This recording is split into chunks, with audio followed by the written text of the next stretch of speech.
Hello, everyone, and welcome to Raise Nation Radio, broadcasting live from AFP Icon here in beautiful Seattle, Washington. I'm your host, Steve Lausch from One Cause, and I'm thrilled to be here at AFP Icon, where fundraisers from around the world are coming together to elevate impact and spark some change. As a proud Icon sponsor, One Cause is excited to celebrate the innovation, the passion, and some incredible work happening across the nonprofit sector. So stay tuned. We've got powerful conversations, fresh insights, and the energy of the AFP International Conference coming your way.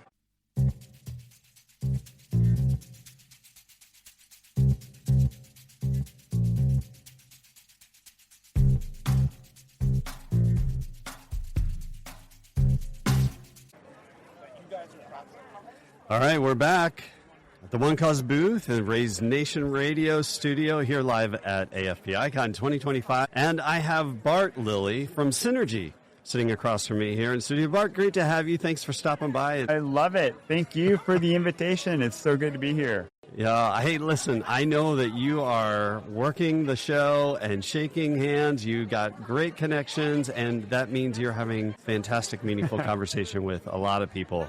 What are you learning? What are you hearing? What's the pulse? Well, AFP is this is a great conference in a lot of ways. And there's thousands of people. You can't meet them all. There's sessions happening at the same time. You can't go to them all. But the one thing that I love about this conference and others, that this one in particular, it's the community over the content. Like, it's the people that you come and you get to meet them again. You met them last year or the year before. And I think there's a lot of great content. You can always find the content in different ways, but to actually be in person with the community, and even if you're an introvert, you're like, I want that one-on-one conversation with somebody for lunch.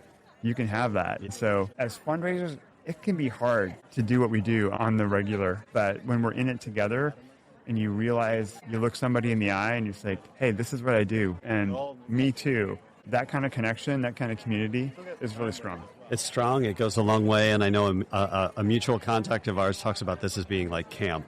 Yeah. And it's so true. It's a physical manifestation of that harmony and that resonance. Everybody keys into the same, this is what I'm in it for. And it's so rejuvenating. Yeah, it's a great place. It is exhausting on some level too. We all come home and we're like, okay, where's my bed? And I need to just kind of slow down. Even for me, I'm a massive extrovert. Like, let's go. Yeah. I'll ride the train all the way to the end of the line at night, with one group to the next group. But I need the break at the end. Yeah, I'm sure everyone listening to this, if they are here at the show, going home, hearing this in a couple days, they'll be nodding right along with you, Bart, saying that was me for sure. Tell me, what are some of the things you're hearing? Because obviously you're talking with partners, you're talking with tech vendors, you're talking with consultants, you're talking with nonprofits. Yeah. So a couple of the conversations that might stand out to me, like the retention piece, the mid-level donors, super important in those cases. But really, I think it's super important to even just have that relationship with our donors, and that comes through conversation. Real time is better than one-way communication, if possible. It's not always possible. It's hard to scale that kind of thing because you can't scale. You can scale an email. You can scale direct mail to a degree, but if we can have a one-to-one, a real-time conversation, that's super powerful. That happens on the mid-level space. It can happen through phone-based engagement, whether it's a text exchange or donor calls, like a conference call, that kind of a thing. Those things are ways where we can actually have conversations with our donors that make a difference. Texting is powerful. It is. It's super real-time. Like it will be it is a way to get your message into the pocket or the purse of your donor. They have it with them. I mean, the "Don't Leave Home Without It" jingle from way back when that American Express said, "Don't leave home without it." That was a credit card, but that's not the reality anymore. The "Don't Leave Home Without It" is our phone. Most likely, everyone who's listening to this has their phone within arm's reach. Oh, I do, right here. It's in my pocket. It's in my hand. It's right here on my table. Or they're listening to it through the podcast on their phone. And so it is a super reachable technology that I think we are going to see more and more involvement. And it's a communication bridge. I don't want to say just like email, but in the way that email is a communication bridge, so is text. In the way that a call is a communication bridge, so is texting. But the beauty of texting is as you said, you're going to get that message. It's going to get in front of eyeballs and fast. Absolutely. Most people will see their text land on their phone in a matter of seconds. Seconds, correct. And in the 90% will have read it in the first 3 minutes. So especially in those situations, if you're a nonprofit that has kind of like urgency appeals in the sense of like this breaking thing just happened, or we have an event happening in real time. Those are the kinds of things where a text message can be super impactful because it actually cuts into their story of life with your story of what's happening. But it invites them to be part of that story. Yeah. Welcome, and they get to see it like while it's happening, which is really powerful. I love that. And maybe one final thought is that we can be sending solicitations. We can be seeking donations through text, but is it possible I could just be reaching out and let somebody know the impact of the gift they had or thanking them for? Right. Yeah, it's what's so fun about the text message is it can be really creative, and you can use it in a number of ways. It could be a membership request. It could be a thank you. It's a super easy way to do it. I think that even some campaigns can be like a multiple back and forth, and you can ask for a specific question, like, would you like to hear more about this kind of aspect of our nonprofit or this aspect? And you invite them to engage back with you. Like, do you want to hear more about our work with children, or our work with, immigrants, or our work with animals, or whatever the nonprofit? Whatever it is. You've got a bunch of little stories, and you can ask about those stories, which is your favorite, and you invite them to engage back with you, and you learn data about what's important to them. Awesome. Great stuff. Bart Lilly from Synergy joining us here on Raise Nation Radio at AFP Icon. Bart, thanks so much for stopping by and sharing a few of your thoughts with us. Love it. Thanks.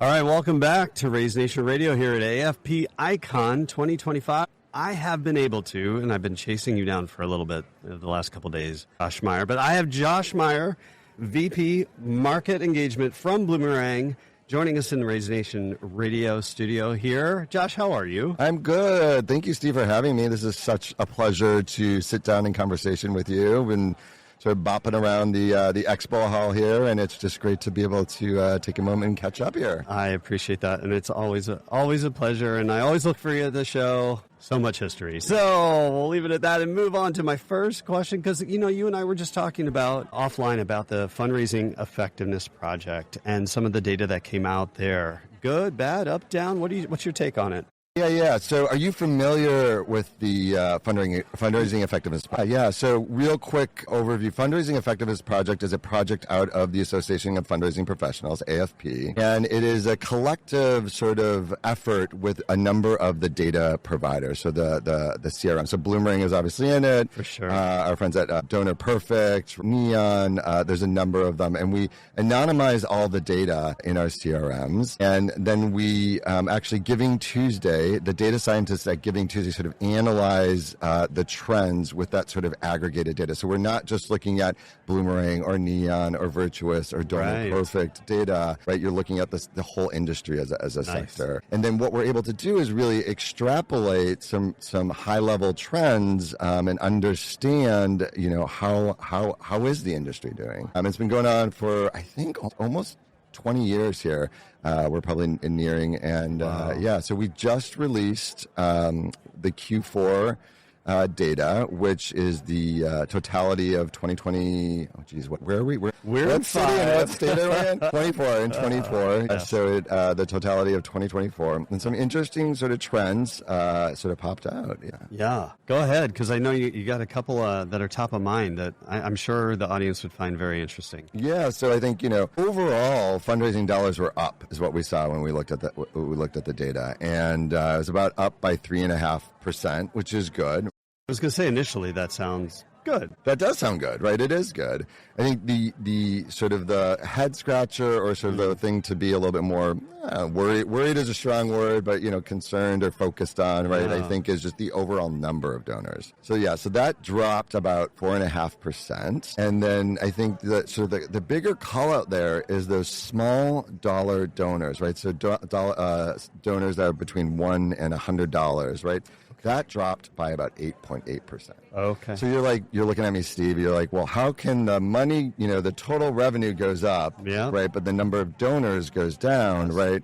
The big trend there is that we're seeing more dollars from higher net worth individuals and less from these smaller dollar donors. And so how do you fix that, right? And that's a great question, because that beautiful base of small donors, there's so much reach and so much groundswell of support. It's not always the donation too, right, Josh? Right.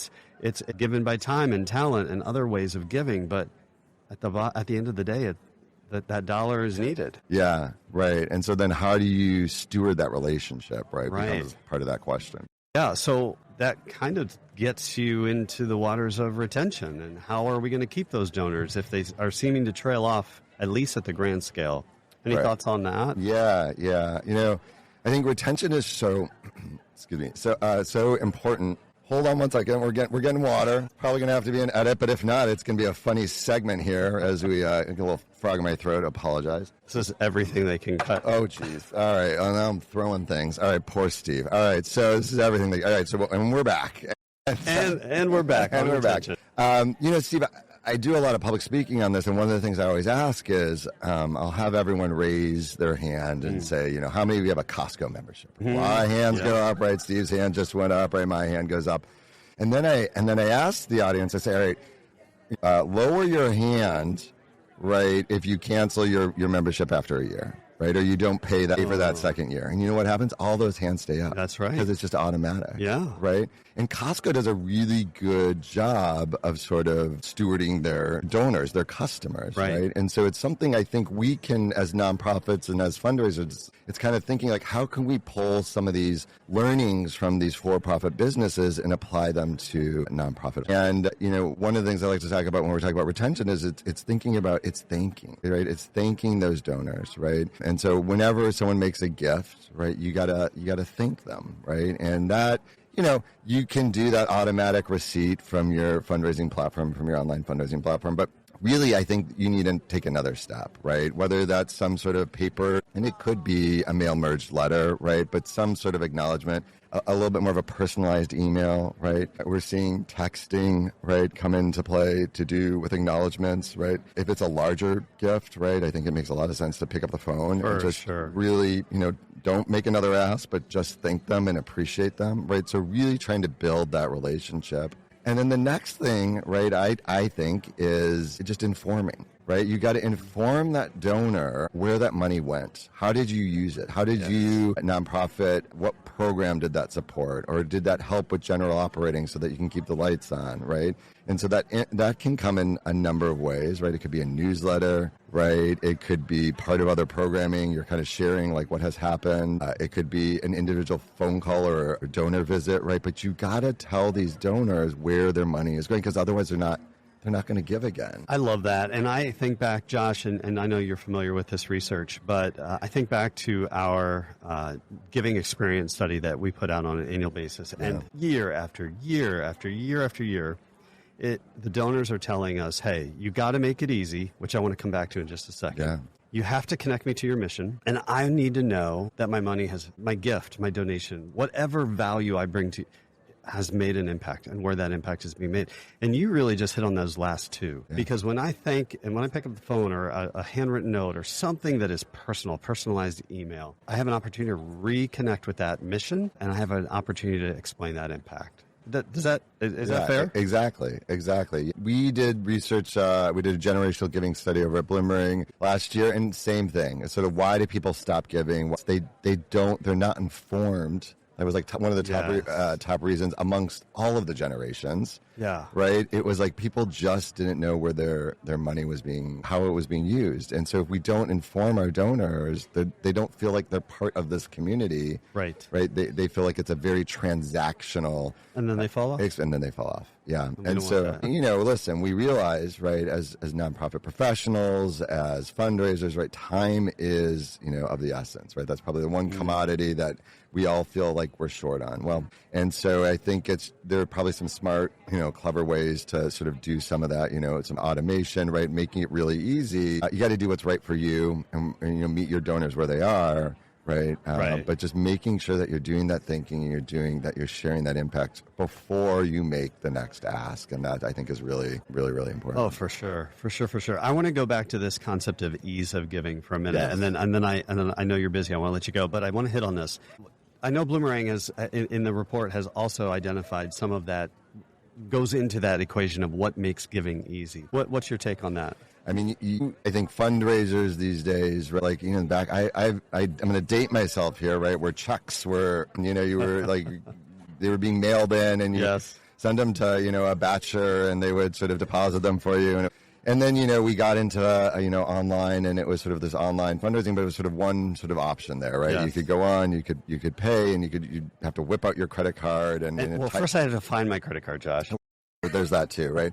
And sort of type it out. And so, there's so much more technology here, right, in that payment space, in that online fundraising space. And so I think it's really important to make sure that you have all of the avenues and you have it as easy as possible for people to donate. So this, I think, talks to how does your online donation form have Apple Pay? Like, can people just click the button and make the donation, right? Google Pay, right? Venmo, PayPal, right? All of these tools, right, that many of these online fundraising platforms, right, like yours, mine, like many of these vendors in here, but you often have to take that extra step to set it up.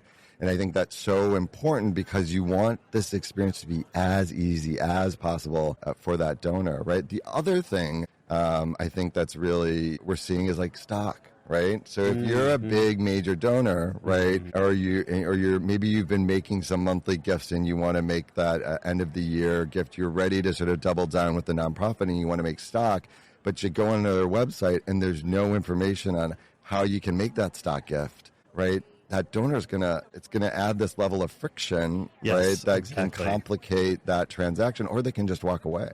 And so I'm not saying, that's the first thing you should do is have information on stock giving on your website. But I do think like that should be part of the overall, offering, right? Same thing with planned giving, right? Oftentimes we hear, my donors are dying. I don't have enough donors, right? And we're talking to nonprofits and I said, what kind of planned giving are you doing? Right. And are you telling your donors about sort of encouraging them to leave you in their will, right? And if you're not doing that, right, like, well, of course your donors are dying and they're not losing, revenue because you haven't done any of that planning. And so, I get it. Like, I know nonprofit leaders. I was one of them, as a fundraiser. Sure. Wear so many hats. And so I think the key thing here is bite-sized things one thing at a time, right? So if you have online fundraising and you just haven't taken the time to turn on or activate Apple Pay or Google Pay, take that step, right? Yeah. If your organization has never received a stock gift, right? Okay, so look at some of the tools and systems out there and figure out what might make sense, or just set up a brokerage account, right? So at least you have that. So when someone wants to transfer stock to you, right, that that you have that information available already. And again, it's one thing at a time, right?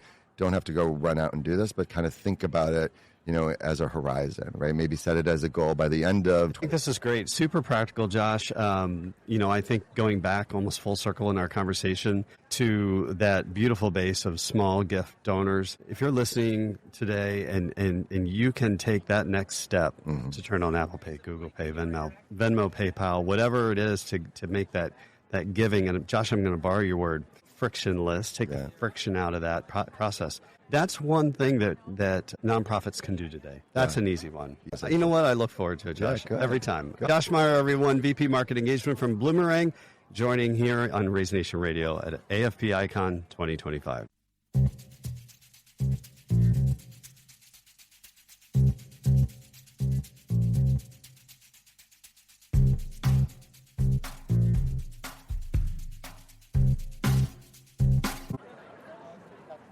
All right, we are back at the One Cause booth at AFP Icon, and I'm sitting here with Jeremy Wells from the St. Paul and Minnesota Foundation. Good morning, Jeremy. Good morning. How are you? I'm doing great. Listen, folks, if you're tuning in again today, we were able to get Jeremy to join us here in the soft, cushy white chairs of the Raise Nation radio studio here on the show floor at Icon because he is an awardee of the AFP Awards. Yeah. So this is going to be fun, Jeremy. First of all, how's the show? Tell me how things are going for you this week. It is something I look forward to every year, and so far it has not disappointed. As I mentioned earlier, I've been at every Icon since 2005. So 20 years now, and it just keeps getting better and better. Man, there's a lot of life in the last 20 years. It has been quite the arc, quite the trajectory, yes. Yeah. What have you noticed over the 20 years at AFP Icon?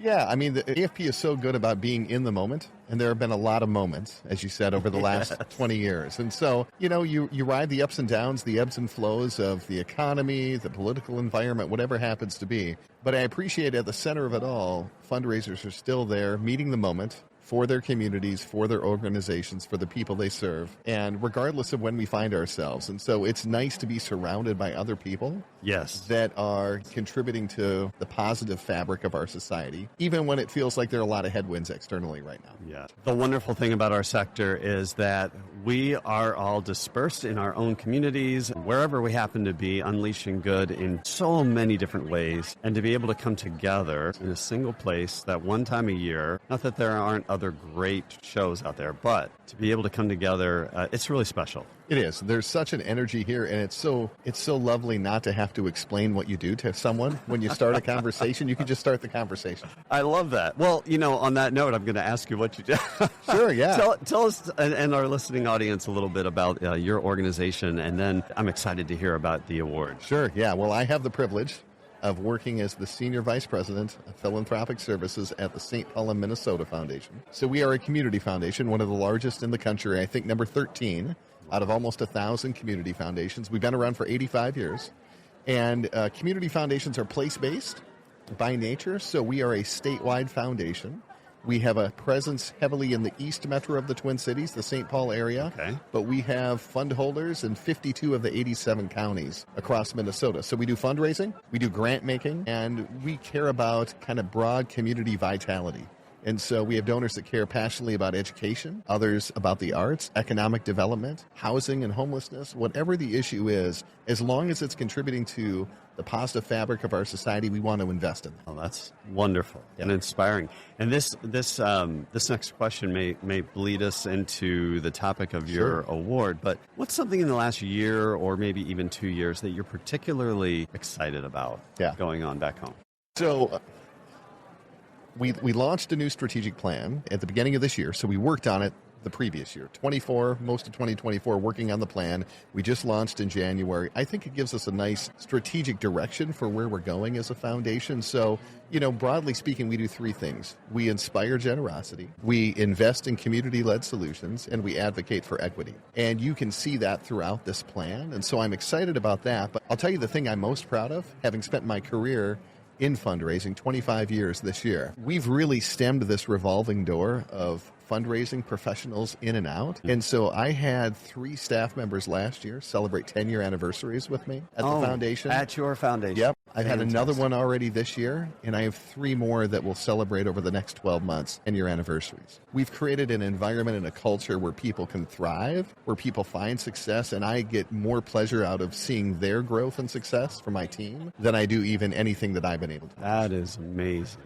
Yeah. That is, not just by the numbers, but where my mind is going, Jeremy, is the community that you have within a team of that longevity. Correct. And in a relationship business, which fundraising is, they have such incredible relationships with their donors, with their fund holders, that many fundraisers never get the chance to experience. Because if you're moving every 2 years, every 3 years, you're just on the cusp of those deep, meaningful relationships with fund holders that you never get there. And so it's a disappointment that we still see that across our sector. But at the foundation, we're really pleased that we've been able to kind of push that aside and say, no, we're going to be about relationships here. Yes. Now I'm going to ask you to do something really difficult. Sure. I need you to talk about yourself. That's always tough. Knew it was coming. Tell us about this award. Yeah. So the 2025 Outstanding Professional Fundraiser for AFP.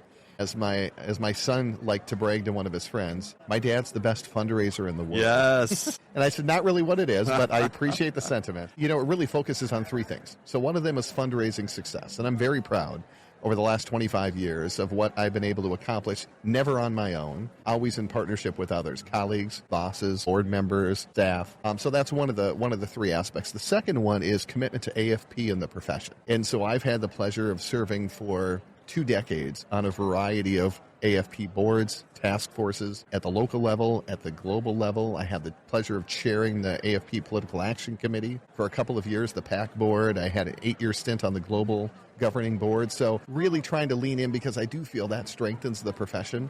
And probably the piece I'm most proud of is that third pillar, which is leadership and mentoring. And so what I've been able to do in terms of sharing so much of what I glean from others and passing that along to that next generation. Even when I was receiving the award yesterday on the main stage, it was fun to come out, to receive those accolades, to see so many faces I knew. But it was super exciting to be able to introduce the next generation, so the young professional award winners right after me, because that's paying it forward. And so I'm so grateful about that aspect of the award. And yeah, just really privileged that my boss thought to nominate me, and the committee felt that I was deserving of receiving it this year. Absolute congratulations Thank to you. Congratulations for what is obvious fundraising success, obvious investment in AFP over these years, obvious investment in people. And I love that breakdown. Thanks so much for sharing that with us. Absolutely. Yeah. Well, you have our congratulations from the group here at One Cause. So good to have you, Jeremy. Thank you so much for stopping by. Thank you for spending the a few minutes invitation. with us. Yes. All right.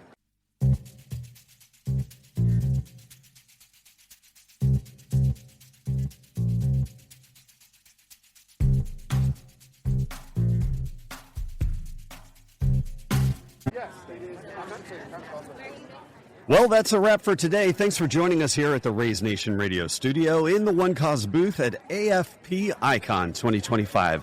I'm Steve Lausch from One Cause, and it's been an honor to host Raise Nation Radio, bringing you the voices, the ideas, and the inspiration that are truly elevating impact across the nonprofit world. Huge thanks to AFP and all of the incredible changemakers who joined us this week. Until next time, keep raising your voice, your mission, and your impact.